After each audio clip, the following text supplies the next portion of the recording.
Bismillahirrahmanirrahim. Assalamualaikum warahmatullahi wabarakatuh. Semangat pagi semua. Mudah-mudahan teman-teman semua mendapatkan keberkahan, ketenangan, kedamaian, kebahagiaan setiap hari, setiap waktu. Allahumma amin. Baik, kita kali ini akan terus membahas, kita masih membahas karena memang masih Law of Attraction series. Jadi, materi-materi motivasi, nutrisi, bergizi setiap hari yang akan kita buat, yang akan kita rilis, itu masih terkait dengan Law of Attraction dengan semua derivasinya. Nah, kali ini ada sedikit kisah ya yang mungkin cukup menarik, tapi kalau kita akan nanti cermatin itu, wah, mengena banget sih. Jadi gini, dalam satu kitab ini adalah kisah seorang Nabi Musa ya, Nabi Musa alaihissalam. Jadi dalam satu kitab itu dikisahkan beliau itu suatu ketika itu sakit gigi. Sakit gigi yang tidak tertahankan. Jadi beliau itu suatu ketika sakit gigi dan beliau itu mencari cara untuk sembuh. Nah, karena beliau mencari-cari tidak dapat, kemudian waktu terus berjalan dan sakit giginya itu semakin lama terasa semakin sakit. Maka kemudian dikisahkan beliau itu meminta, berdoa, meminta pada Allah untuk kesembuhannya. Ya Allah, apa yang harus saya lakukan agar sakit gigiku ini sembuh? Nah, kemudian diriwayatkan Allah memberikan jawaban, mengarahkan kepada Nabi Musa untuk mencari tanaman tertentu, kemudian eee, tanaman itu digunakan untuk menyembuhkan sakit giginya itu. Nah, kemudian tidak berapa lama Nabi Musa mencari tanaman yang dimaksud, kemudian beliau gunakan untuk menyembuhkan sakit giginya. Dan Masya Allah, sakit giginya kemudian sembuh. Nah, kemudian, seiring berjalannya waktu, Nabi Musa melakukan aktivitas lain dan suatu ketika, beliau sakit gigi lagi.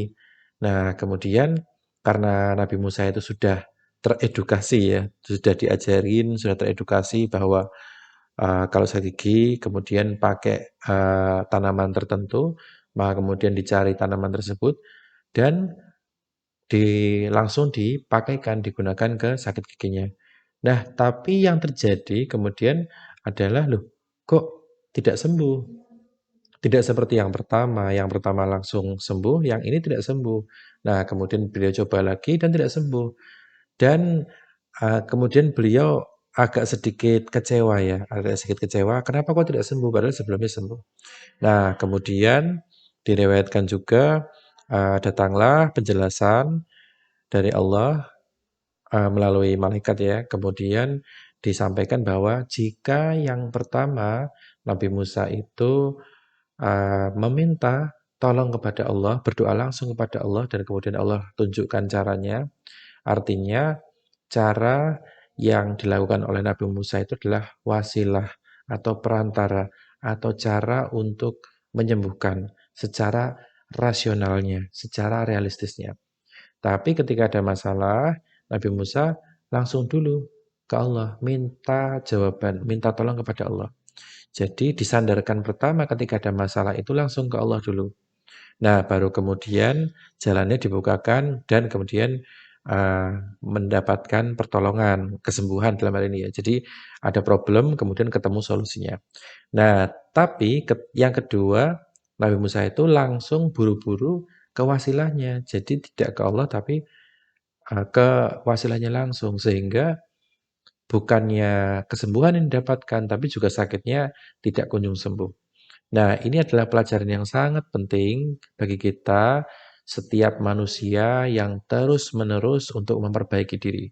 Setiap manusia, setiap kita, setiap insan yang terus-menerus untuk ingin bertumbuh, ingin kehidupan lebih sejahtera, lebih baik. Bahkan kita juga tidak hanya baiknya tidak hanya di dunia ini, tapi juga di akhirat nanti kita juga memiliki bekal yang cukup, bahkan banyak untuk berkehidupan di akhirat dengan baik.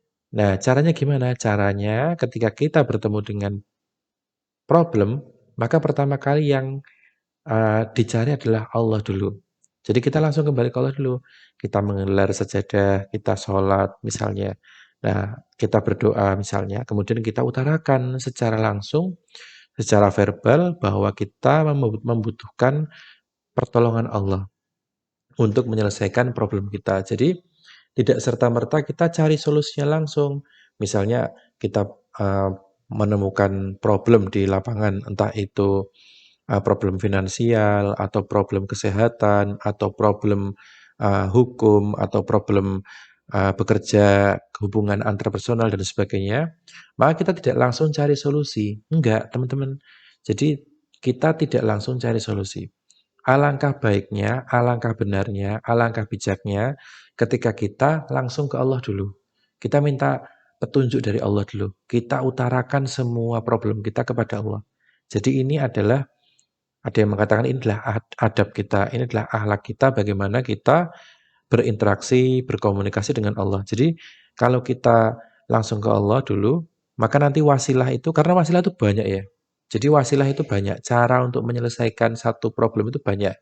Seperti halnya kita sampaikan di konten-konten sebelumnya, satu problem itu pendekatan solusinya banyak. Satu market itu produknya itu banyak, macamnya itu banyak. Nah, agar produknya itu tepat gitu kan, maka kita perlu pendekatannya itu Allah dulu, ke Tuhan dulu, ke spiritualitas dulu. Jadi kita perlu membiasakan diri kita nih. Agar apa? Agar pertumbuhan diri kita, agar perkembangan diri kita, baik itu secara mental, secara pikiran, secara batiniah, itu di rel yang tepat. Jangan sampai kita justru berubah, tapi menjadi seseorang yang justru tidak diinginkan oleh Tuhan kita. Berubah menjadi orang yang justru melenceng dari keinginan dari Allah gitu. Jangan. Eman-eman bahasanya, sangat sayang. Karena kehidupan ini kan bukan hanya di dunia, tapi juga ada kehidupan akhirat. Jadi kita menginginkan kehidupan dunia baik, kehidupan akhirat juga baik.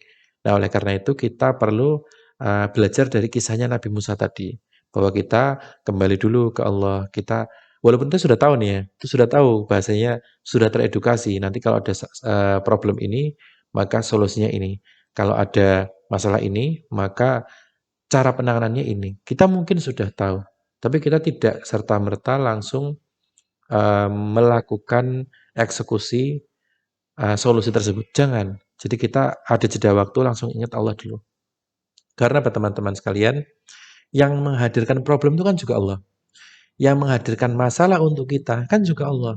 Jadi kita perlu tahu apa kehendak Allah atas problem yang kita hadapi. Karena dunia ini sebetulnya bukan solusi, teman-teman. Dunia ini tuh sebetulnya tuh secara filosofis, dunia itu problem. Jadi dunia itu adalah problem. Nah, terus solusinya apa? Solusinya sebetulnya ya adalah Allah. Allah itu adalah solusi.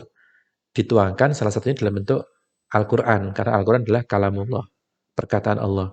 Kemudian juga diturunkan lagi juga lewat ada hadis gitu kan. Jadi kita perlu tahu genealogi skema ini, bagan ini, sehingga kita itu bisa menghadapi situasi yang problem tadi ya, atau mungkin problem apapun, itu kita juga bisa bijak, kita bisa tahu nanti arahnya kemana, kenapa Allah hadirkan problem ini untuk saya, apakah saya mampu, apakah nanti Allah ridho terhadap solusi yang saya lakukan, apakah nanti kira-kira saya bisa bertumbuh atas problem yang sudah saya hadapi ini, kemudian apakah saya juga melenceng ketika saya mencari solusi. Jadi terus why, pertanyaan-pertanyaan itu terus kita lakukan sehingga kita itu tidak hanya sekedar menghadirkan solusi, tapi memang menghadirkan uh, satu betul-betul kesepahaman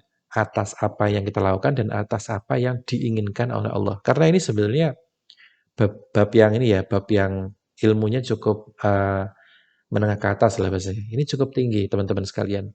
Dan ini perlu setiap hari itu kita kuatkan, kita lakukan. Kita perlu, sangat-sangat perlu untuk menguatkan keyakinan kita setiap hari. Nah, silahkan subscribe kalau nanti kalian juga pengen mendapatkan materi-materi nutrisi serius seperti ini, dan mudah-mudahan kita saling menguatkan, saling mendoakan, saling, memberikan kebaikan, saling memberikan komentar yang penyemangat gitu kan. Karena memang kita menghadapi dunia itu menghadapi problem, semuanya problem. Dilihat dari kacamata manapun, itu semuanya problem. Tidak ada yang menganggap dunia itu tidak problem, itu tidak ada. Bahkan bukan hanya tempatnya, tapi secara waktu itu juga problem. Kita memiliki banyak sekali ekspektasi, banyak sekali harapan, keinginan, dan ketika kita melihat sesuatu, kita muncul juga ekspektasi dan harapan atau mungkin kebahagiaan baru. Jadi kehidupan itu akan terus berjalan dan bertumbuh gitu ya. Kalau misalkan kita melihat ini peradaban ini akan semakin maju, semakin baik, semakin baik. Tidak ada peradaban kok semakin mundur itu sangat jarang ya, sangat jarang. Secara umum karena ini kan eh, kayak keinginan dan juga memori kolektif. Kita semua sudah teredukasi, apalagi sekarang zaman IT, maka kita tuh pengen semakin baik, semakin enak, hidup semakin enak. Nah, itu yang perlu kita tekankan setiap hari.